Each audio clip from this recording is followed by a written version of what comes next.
Merci pour la comité d'organisation d'avoir accepté ma participation aujourd'hui. C'est une grande opportunité et ça me fait vraiment plaisir d'être là parmi vous pour vous présenter mon travail intitulé Stepanov Orlić, Ergodic Functions. Alors, on commence par quelques historiques et notre motivation. Là, vous avez un diagramme. On va commencer par les fonctions qui sont ergodiques. Donc, au début des années 90, en 1994, Zeng a donné une généralisation aux fonctions presque périodiques, en perturbant ces fonctions-là par l'ajout d'un terme ergodique. Et là, il obtient des nouveaux espaces appelés presque périodiques. Donc, cette perturbation-là, la fonction ergodique, il lui donne deux définitions. La première définition, c'est une définition qui a un concept métrique. Se basant sur la bornétude, il prend une fonction qui est bornée continue de moyenne nulle. Et cette moyenne, elle est en relation avec la norme uniforme. Donc, vous avez la limite 1 sur 2R, cette intégrale-là qui vaut 0. Aussi, il définit autrement en utilisant une propriété topologique. Il vous dit qu'une fonction, elle est ergodique, c'est pour tout epsilon. Vous avez la limite 1 sur 2R, tel que l'ensemble de la norme des f qui est supérieure à epsilon, l'intersection, l'intervalle moins RR, est nul. Maintenant, ces notions d'ergodicité de Zeng ont eu plusieurs et diverses extensions, parmi lesquelles on trouve Diagana et Zitan. Donc Diagana et Zitan, en 2008, qu'est-ce qu'ils ont fait? Ils ont pris l'ergodicité de Zeng, ils ont essayé de généraliser avec des fonctions qui sont bornées juste au sens de Stepanov. Borné au sens de Stepanov, cela veut dire quoi? Cela veut dire, pour une fonction qui est mesurable, si je prends la norme de Stepanov qui est donnée avec le sub de l'intégrale de TAT plus 1 à la puissance P, le tout à la puissance 1 sur P qui est fini. Donc lui, il reprend la définition de Zeng, il remplace la norme de uniforme par la norme de Stepanov. La même chose, on trouve Li et Zeng. Ils ont essayé de prendre la définition topologique et la généraliser aussi dans l'espace ergodique au sens de Stepanov. Donc ces espaces-là, l'ergodicité ainsi que l'ergodicité au sens de Stepanov qui est définie dans les espaces LP, a eu vraiment une étude approfondie dans les équations, dans le concept des équations d'évolution, les équations différentielles abstraites, et ça, grâce vraiment à la théorie, c'est-à-dire à l'affect sur la théorie du contrôle, sur les mathématiques en biologie, etc. Donc, par contre, les Stepanov ici sont définis dans les espaces LP. Et si on prend par exemple l'équation intégrale non linéaire de Hammerstein, elle n'admet aucune solution dans les espaces LP.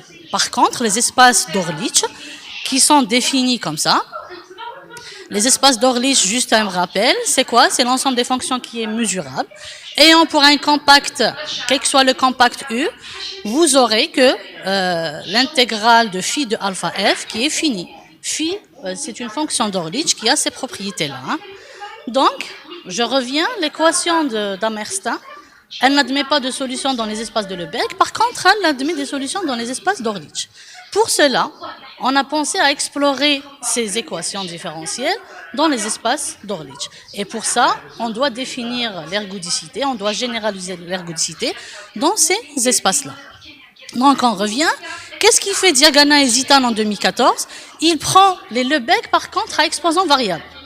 À votre information, les Lebesgue à exposant variable, c'est un cas particulier des espaces d'Orlić. Il prend la fonction phi, c'est la fonction à la puissance P point. Hein, donc c'est une fonction qui est particulière des espaces d'Orlić. Là, donc on revient à la définition de Diagana et Zitan de 2014. Regardez, il prend une fonction qui est bornée au sens de Stepanov à exposant variable. Il remplace toujours la norme de Stepanov par la norme de Stepanov à exposant variable. Il obtient un espace ergodique au sens de Stepanov à exposant variable. On s'est posé la question, on s'est dit, qu'est-ce que ça va se passer si on remplace la norme de Luxembourg de cet espace par sa modulaire associée? Et une fois qu'on a remplacé, on a obtenu exactement deux concepts qui sont équivalents. C'est-à-dire, au lieu de galérer avec la norme de Stepanov Et on a vraiment, c'est délicat de travailler avec la norme de Stepanov. Regardez, c'est l'inf de K et tout, tel que la modulaire de F sur K inférieure à 1.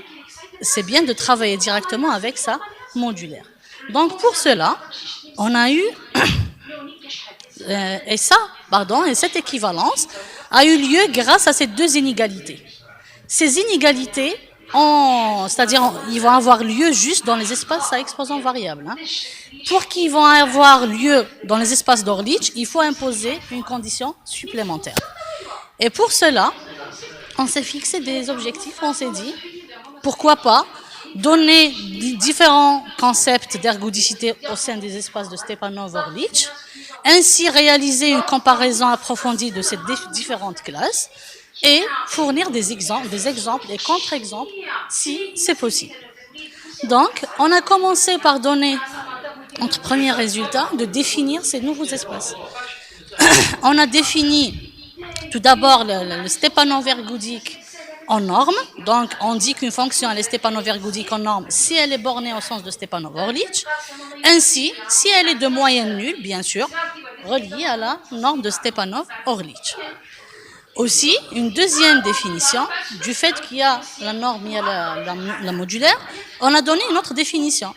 On a défini une fonction ergodique modulaire au sens large. Ça veut dire pour un certain alpha, si vous avez cette limite de l'intégrale de la modulaire de alpha f qui vaut 0, on peut dire qu'elle est ergodique au sens large. Maintenant, si ça marche pour tous les alphas positifs, là on peut parler sur les fortement ergodiques. Si vous voyez, automatiquement, les fortement ergodiques, elle est incluse dans l'ergodicité au sens large. Si ça marche pour tous les alphas, ça va marcher pour des certains alphas.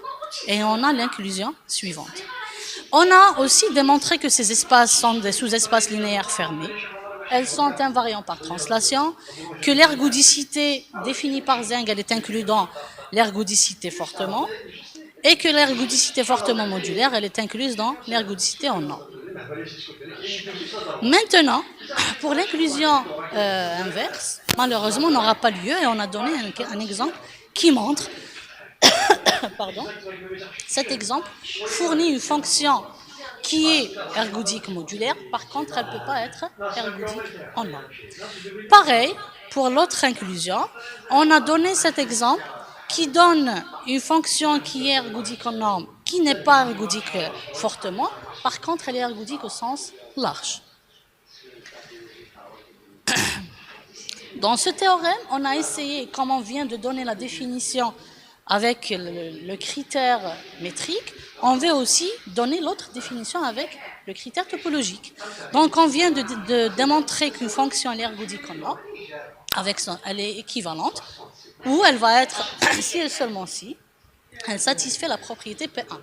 Et la propriété P1, c'est la définition topologique. Ça veut dire, c'est pour tout epsilon, vous aurez la limite des ensembles qu'on peut noter C, l'ensemble de la norme de f de t avec la norme de Stepanov-Orlic supérieure ou égale à epsilon, intersection cet intervalle va avoir 0.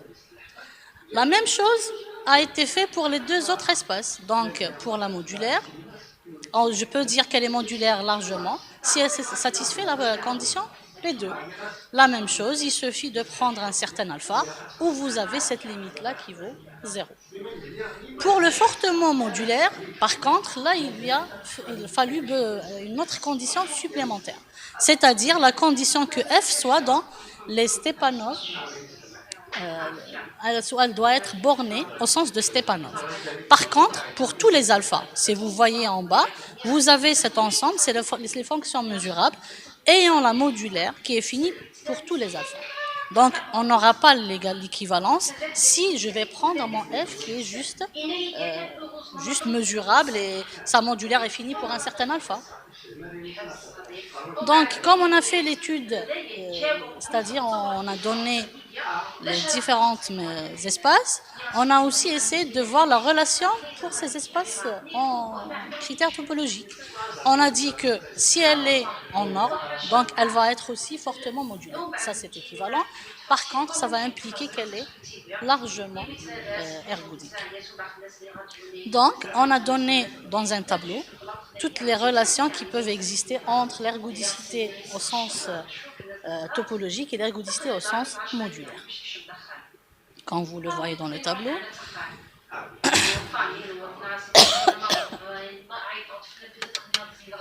et voici quelques bibliographies. Apparemment, j'étais trop vite. D'accord, merci Yousra.